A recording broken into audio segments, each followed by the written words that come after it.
Oi pessoal, boa tarde. Hoje nós vamos dar início a uma nova sequência didática, tá? Sequência didática número 5. E nessa sequência didática nós vamos falar sobre o ar, sobre a atmosfera, sobre as propriedades do ar, vamos falar também sobre a pressão atmosférica, tá certo? Então vamos aprender muitas coisas novas aí durante essa sequência didática. E o objeto conhecimento da nossa aula de hoje é ar, né? Gases da atmosfera. Esse que é o objeto do conhecimento da nossa aula de hoje, certo? Vamos continuar então. Bom, em outras oportunidades nós já havíamos mencionado, né, que a atmosfera é a camada de ar que envolve a Terra, o planeta Terra. E ela é formada por uma mistura de gases, tá certo? Que não tem cor e não tem cheiro. Então, eu coloquei essa foto aqui pra gente observar, essa camada azul que a gente consegue ver, né, por sobre a superfície terrestre, é o que eu chamo de atmosfera. Então, essa camada tem alguns quilômetros de extensão, tá? Nós vamos ver na próxima aula direitinho isso aí. Que ela tem aí alguns quilômetros de extensão e que ela executa uma série de funções que são muito importantes para o nosso planeta. Tá? A atmosfera é uma das responsáveis por ter vida no nosso planeta, tá bom? Muito bem, então. Mas como é que nós sabemos que essa camada de ar existe? Você já fez essa pergunta? Nós não conseguimos ver o ar, né? Então, como é que a gente sabe? Como é que a gente tem certeza que esse ar existe? Você poderia falar assim para mim, professora, porque nós utilizamos esse ar para respirar. Certinho, muito bem. Mas não é essa a única evidência, né? Além da gente usar o ar para respirar, a gente sente o ar entrando no nosso corpo e saindo, né? Mas essa não é a única evidência. A gente consegue observar que o ar existe? Conseguimos, né? Através do vento, né? Então, o vento, quando... O que é o vento? Nada mais é do que o ar em movimento, né? Então, quando a gente sente o vento, quando o vento bate no nosso rosto, né? Nós conseguimos perceber que o ar existe, tá? E aí eu coloquei fotos aí de moinho, de dois tipos, né? Um é um moinho, né? E o outro são aqueles grandes ventiladores aí dessas usinas eólicas, né? Que vão ser utilizadas aí para geração de energia. Então, a gente, além de conseguir, através do vento, perceber a existência do ar, nós também conseguimos dar uma utilidade para esse ar em movimento, né? A gente consegue gerar energia com esse ar em movimento. Nós conseguimos aqui, no caso do moinho, né, utilizar, né, esse movimento que o vento proporciona ali naquelas pás do moinho, né? Esse movimento é utilizado para triturar coisas, para produzir, né, uma série de coisas aí, tá bom? Então, é isso aí, nós conseguimos perceber a existência do ar através do vento. Bom, mas você já se perguntou qual que é a composição do ar? Quando a gente foi falar sobre a água, nós falamos, né, dos vários tipos de água que existem aí no nosso planeta. Água no estado líquido, água no estado sólido, água salgada, água doce. Mas será que o ar, né, também tem composições diferentes? Como será que do que esse ar é composto? Professora, será que é só oxigênio? Né? Porque a gente utiliza o oxigênio para respirar. Mas será que é só o oxigênio que entra aí do nosso corpo quando a gente respira? Ou será que a gente só utiliza o oxigênio? O que vocês acham? Hein? Pois é. Vamos pensar aí. O que será que acontece? Bom, muito bem. Então, olha só. Gases da atmosfera. Aqui ficou um pouquinho na frente, tá, gente? A minha câmera. Mas nos slides lá no AVA vai dar para você ler direitinho, tá bom? Bom, qual a composição dos gases na atmosfera? Por esse gráfico que a gente está observando aí, como que isso foi feito? Né? Se a gente pegar, né, os gases da atmosfera e for medir aí qual a concentração desses gases? A gente vai ver que 78% da nossa atmosfera é formada de gás nitrogênio, né? Então, o nitrogênio vai estar formando aí a maior parte dos gases da atmosfera, tá? O oxigênio que nós utilizamos para a nossa respiração, ele vai ser responsável por 21% da atmosfera. Então, olha só, 78% é nitrogênio, que a gente não usa para respirar, e só 21% é gás oxigênio. E 1% dos gases da atmosfera vai ser composto por outros tipos de gases, dióxido de carbono, né, que é o nosso famoso gás carbônico, o argônio e alguns outros gases nobres, tá? Vapores de água e outros gases. Então, coloquei uma listinha aqui ao lado para vocês, dizendo mais ou menos para o que nós conseguimos utilizar esses gases aí. Então, olha só, o nitrogênio, ele pode ser utilizado no nosso corpo para compor as nossas proteínas. O oxigênio, ele é utilizado na nossa respiração, né? Como vocês bem lembraram aí.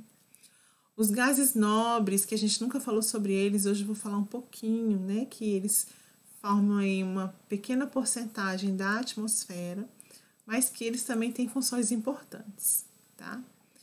O gás carbônico, que é usado pelas plantas para fazer a fotossíntese, e o vapor de água, que auxilia aí a regular a temperatura do ambiente, ok? Muito bem, vamos falar um pouquinho de cada um deles. Vamos começar falando dos gases nobres, que estão presentes em menor quantidade. Né? Esse nome aí, gases nobres, ele vem por conta de duas características. Primeiro, né, eles ocorrem em pequena quantidade aí na atmosfera. E segundo, eles raramente reagem com outras substâncias. É tão difícil a reação desses gases com outras substâncias que antigamente acreditava-se até que eles não participassem de reações químicas, tá, pessoal? Então, por isso o nome nobres, né? Tá certo? Quem são eles? Então, aí, ó, eu coloquei para vocês a listinha. Repara aí que na minha imagem, né? Eles estão todos aí bem vestidos com roupas de nobres, né? Então, é o hélio, o neônio, o argônio, o criptônio, o xenônio e o radônio. São aí os nossos gases nobres, tá bom? E para que eles são utilizados, pessoal? Então, apesar de estarem presentes em pequena quantidade, eles têm algumas utilizações. O argônio, por exemplo, é usado na fabricação das lâmpadas incandescentes, tá? Ele é utilizado para encher esse bulbo aí da lâmpada incandescente para evitar que esse filamento que tem nessas lâmpadas, ele se queime, tá bom? E o neônio, né? O neônio, ele é mais famoso um pouquinho. O neônio, ele é colocado, né, em tubos de vidro e é utilizado para produzir aqueles letreiros que a gente chama de neon, tá? Então, aquelas lâmpadas neon, nelas, né, nós vamos ter aí esse gás nobre, o neônio, tá? E o xenônio, gente, o xenônio é utilizado naquelas lâmpadas de flash de máquina fotográfica, tá? Então, também é um gás nobre. E o radônio, ele geralmente não é muito utilizado porque ele é radioativo e faz mal à saúde. Mas talvez aqueles que vocês tenham maior contato, já tiveram contato, já ouviram, né? É o gás hélio, tá? Então, gás hélio é aquele gás que nós utilizamos para encher os balões de festas, tá? Para os balões ficarem voando, tá? O gás hélio, o que acontece com ele? Ele é menos denso do que o mesmo volume de ar. Então, quando a gente enche um balão, tá, com gás hélio, por ele ser menos denso, ele vai flutuar, né? Ele vai voar, vai levantar voo, tá? E ele vai levantar voo até onde? Ele vai subir até chegar numa região na atmosfera em que a densidade que tem no balão seja a mesma densidade, né, a densidade do gás hélio dentro do balão seja igual à densidade do ar, né, fora do balão, tá? Então, vai subir muito. Esse gás hélio, então, ele acaba sendo utilizado também para encher os balões que são dirigíveis, né, como esse da foto central aí. E os balões meteorológicos, como esse que está aí na figura aí lateral também, em cima da minha imagem, tá bom? Então, são duas utilizações que nós temos aí para esses gases. Bom, o vapor de água também está presente na atmosfera. E o vapor de água ele vai estar presente em quantidades que são variáveis. Então, de um lugar para outro, de uma cidade para outra, de um país para outro, tá? De um município para outro, essa quantidade de vapor de água na atmosfera ela pode variar. E o vapor de água na atmosfera ele é muitíssimo importante porque ele ajuda a controlar, a regular a temperatura ambiente, tá certo? Então, esse vapor, como que isso acontece? Né? Nós já vimos isso aí. A gente viu que o vapor de água, ele participa ativamente, né, do ciclo da água.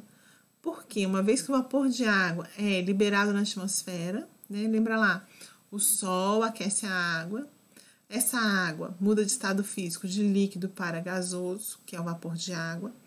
O vapor de água sobe por várias camadas na atmosfera, sofre condensação, muda de estado físico de novo, de gasoso para líquido e forma as nuvens. E aí, quando essas nuvens estão bem carregadas, pode ocorrer a precipitação, que pode ser na forma de chuva, né? Como é mais comum aqui no nosso país, tá? E em algumas regiões onde é muito frio, essa precipitação ela pode ocorrer na forma de neve, tá? Ou granizo, por exemplo, tá certo? Então, o vapor de água, ele auxilia aí na manutenção da regulação da temperatura ambiente do nosso planeta. Bom, o gás nitrogênio, tá? Ele é um gás que é muitíssimo importante. Todas as células do nosso corpo vão precisar de nitrogênio para produzir as suas proteínas. Então, olha só, as nossas proteínas, elas são produzidas a partir de compostos nitrogenados, tá certo? Bom, mas nós não conseguimos retirar esses compostos nitrogenados diretamente do ar atmosférico. Quando a gente respira, tá, o nitrogênio que entra no nosso corpo sai igualzinho, do mesmo jeito que entrou. A gente não consegue absorver o nitrogênio na respiração. Então, como é que a gente consegue adquirir esses compostos nitrogenados? A gente adquire, né, nós que somos animais, adquirimos os compostos nitrogenados por meio da alimentação, tá, pessoal?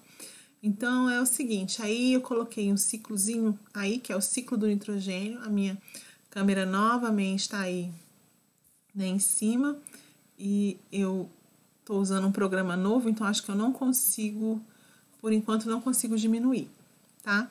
E o que acontece, gente? Quando a gente se alimenta de um outro ser vivo, por exemplo, de plantas, nós acabamos adquirindo esses compostos nitrogenados, tá certo?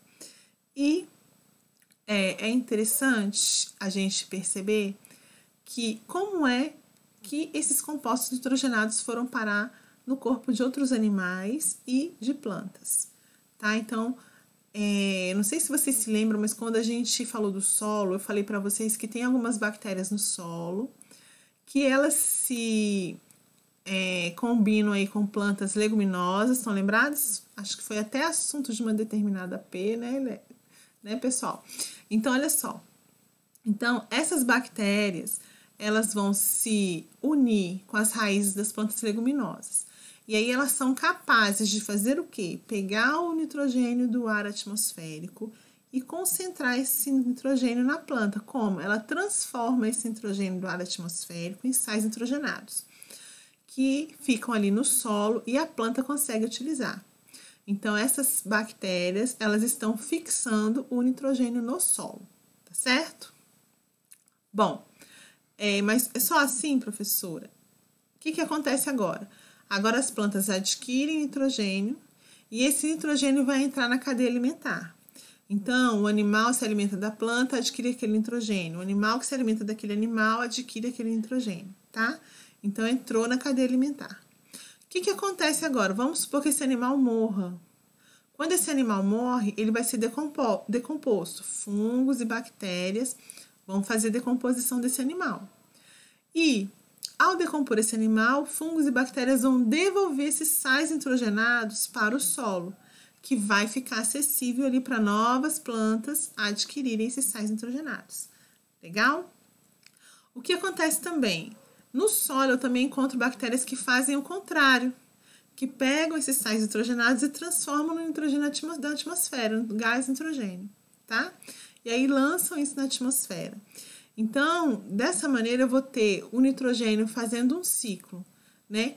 Ele sendo da atmosfera sendo fixado como um sal nitrogenado e entrando no corpo dos seres vivos, e da decomposição do corpo desses seres vivos, né? Esses sais nitrogenados que são devolvidos ao solo podem ser capturados por bactérias que fazem o serviço contrário, que pegam esses sais nitrogenados e transformam em gás nitrogênio, devolvendo isso aí para a natureza, então fechando um ciclo, tá? O nitrogênio, ele também pode ser fixo, vamos dizer assim, né, dar origem a sais nitrogenados, quando esse nitrogênio ele, sofre com a descarga de raios elétricos, tá?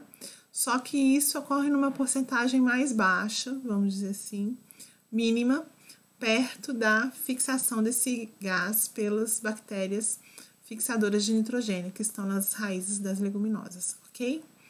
Então, pessoal, esse é o ciclo do nitrogênio.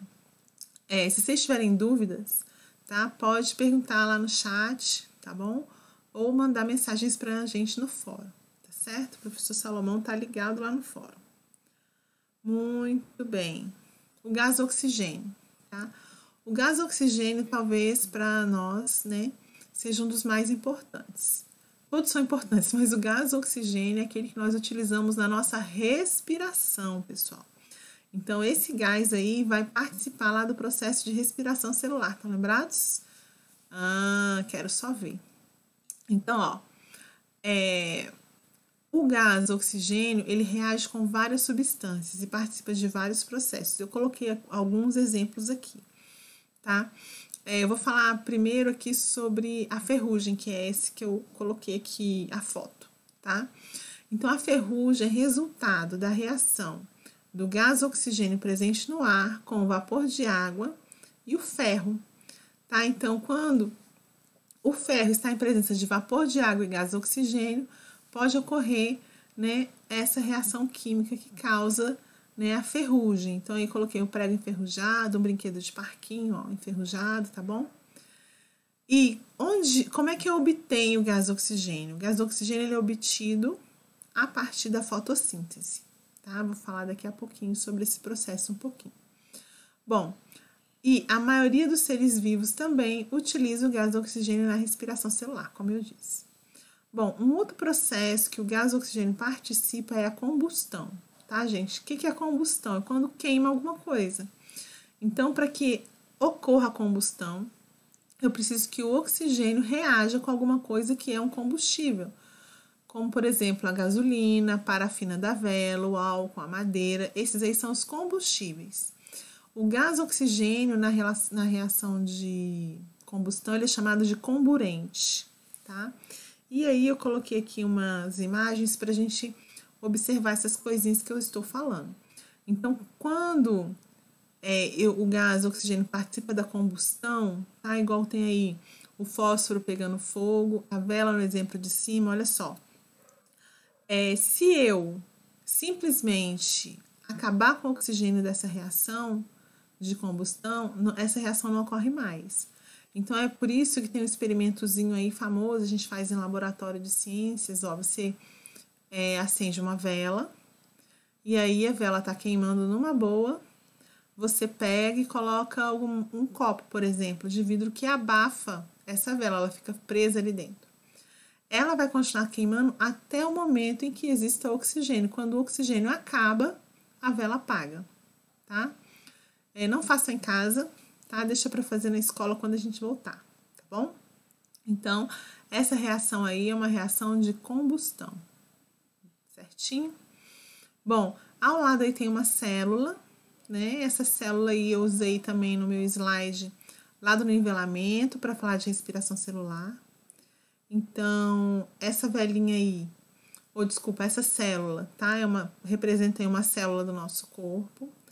E para que a gente consiga obter energia dos alimentos, a gente precisa de oxigênio. O oxigênio vai reagir com nutrientes. Olha aí. Então, o oxigênio reage com os nutrientes, libera energia para que a célula, né, execute as suas funções e libera também dióxido de carbono e vapor de água, tá? Então, essa aí é a reação da respiração celular, tá, pessoal?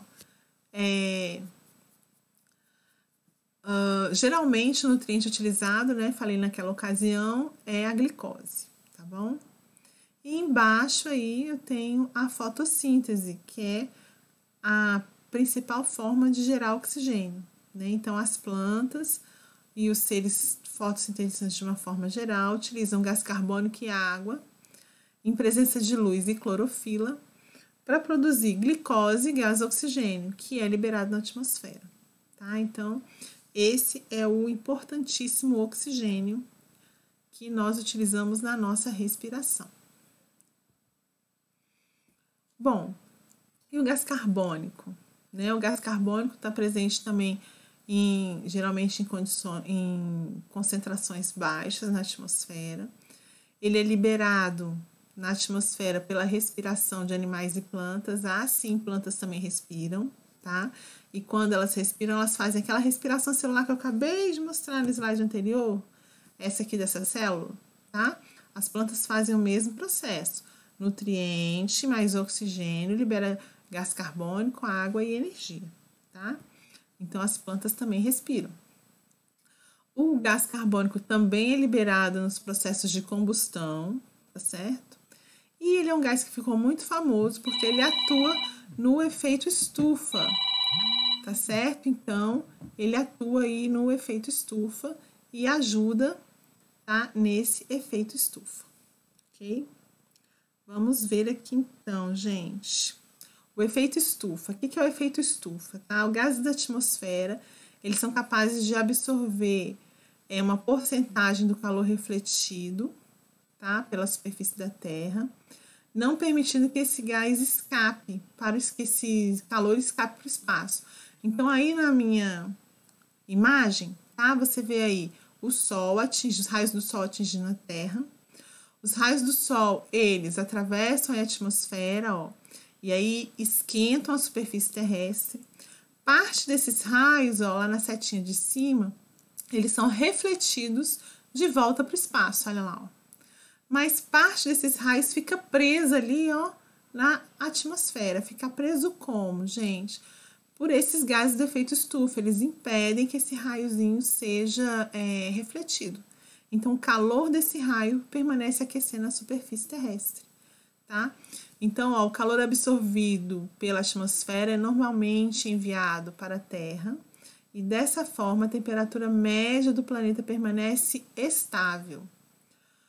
Esse efeito, o efeito estufa, ele é primordial para que tenha vida no nosso planeta, para que a temperatura do nosso planeta seja compatível com a existência de vida, tá bom? E o gás carbônico e o gás metano são gases que estão presentes na atmosfera e que intensificam, vamos dizer assim, podem intensificar esse efeito estufa. Então, nas últimas décadas, né, a gente tem visto aí um aumento muito grande da queima dos combustíveis fósseis. Como eu falei para vocês, a combustão, que é a queima, né, ela gasta oxigênio e ela produz gás carbônico. E esse gás carbônico ele é lançado na atmosfera. O que acontece? Quando essa queima ela é feita de uma maneira muito exagerada, vamos dizer assim, você pode ter a intensificação desse efeito estufa. E aí você pode correr o risco, né, de que aconteça aquilo que a gente chama de aquecimento global, tá? Então, a elevação da temperatura média do planeta é devido à intensificação do efeito estufa. Então, olha, o que tem que ficar claro é o seguinte: o efeito estufa, ele é um processo natural que ocorre no nosso planeta e ele é muito importante porque ele vamos dizer assim, ele proporciona uma temperatura adequada para o desenvolvimento de vida no nosso planeta, tá bom? Mas, se ele se intensificar muito, a gente acaba tendo um aquecimento exagerado. E é esse aquecimento exagerado que a gente está chamando de aquecimento global. Então, ele ocorre, né, devido ao aumento das quantidades de gás carbônico na atmosfera. E ele traz algumas consequências, tá? Primeiro, esse aumento de gás carbônico na atmosfera, ele ocorre devido à queima de combustíveis fósseis. Gasolina, álcool, óleo diesel, tá? São combustíveis fósseis. Carvão mineral, tá? Também a queima do carvão mineral vai estar aumentando aí a concentração de gás carbônico na atmosfera. E o grande problema é que esse aumento na temperatura acaba trazendo modificações para o nosso clima. E aí eu coloquei, né, esse urso polar aí em cima dessa pedra de gelo aí que tá boiando ainda, representando, tá, o efeito de derretimento aí das calotas polares, tá? Então, o efeito estufa, ele está agravando, né, aumentando aí o derretimento das calotas polares, e é muito preocupante, tá? Pode levar aí a um desequilíbrio de todo o clima do planeta. Bom, essa liberação de gás carbônico, né, pela queima de combustíveis fósseis, ela só é prejudicial por quê? Porque ela é maior do que a capacidade dos seres fotossintetizantes de estarem absorvendo esse gás carbônico na fotossíntese, tá bom? Bom, pessoal, então eu espero que ter contribuído com vocês aí com relação a esses gases da atmosfera, tá? E eu quero que vocês percebam a importância que esses gases têm na dinâmica do nosso planeta, tá? Então, pode alterar clima, pode alterar vários fatores que têm uma influência direta na nossa vida, tá certo? Então, é isso. Eu vou ficando por aqui e até a próxima, tá? Espero ver vocês em breve, presencialmente, pessoal. Até mais.